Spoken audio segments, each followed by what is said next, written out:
The Tudors is about King Henry VIII and his court, young King Henry VIII and his court, rather than the popular image of the, fat and very, very ill Henry VIII, which is which one often sees in portraits. It's focusing on the younger version of him and his friends, his court, and the beginning of what we know as of Henry VIII.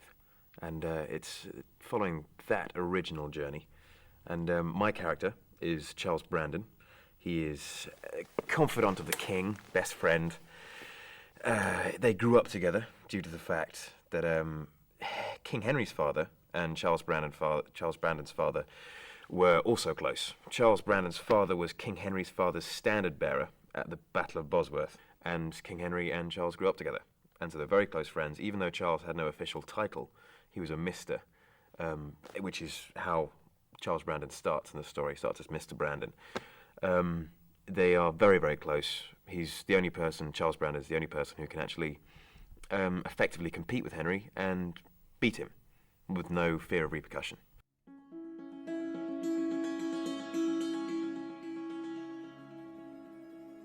I mean, he really can't keep his dick in his pants. He just, excuse me.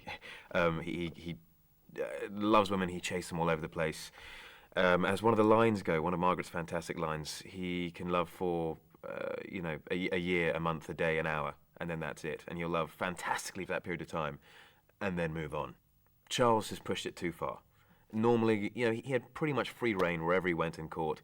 He could say whatever he wanted to whoever he wanted. And because he's King Henry's best mate, no one can touch him. But with Margaret, he just went too far, because he marries Margaret, and again, without asking Henry, which is the most important thing. He marries into the royal family without asking Henry, and also had potential for causing a political disaster.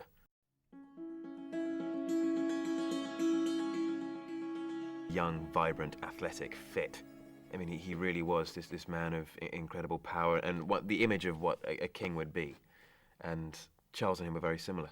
Played sport all the time, hunting, jousting, so sort of a great camaraderie. It's like sort of a rugby team or something. You're always competing with each other. But it's on a far more deadly scale when it comes to jousting, for example, which was a blood sport. You could quite easily die. And you're charging each other on enormous horses with huge amounts of armour on and a great big stick in your hand. You've got to be careful, because you really don't want to knock the king off, because you're threatening the royal line. You're basically making a personal attack on the king, so everyone deliberately lost to him.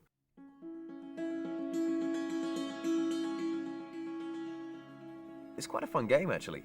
When the tutor came over to train us, it was really interesting. It's like a cross between squash and tennis, and it's a fantastic sport. You're playing off the walls and everything, and the whole point is, instead of playing tennis where you're supposed to get it past someone, the whole point is to play it so it bounces on the ground, then off the back wall, and then as close as possible to the back wall, because that's a point, and then you have to. They can only get a point if they beat that mark close to the wall or something. It's quite complicated to begin with, but a very fun sport. It's not about power at all. It's about control and spin, lots and lots of backspin on every shot.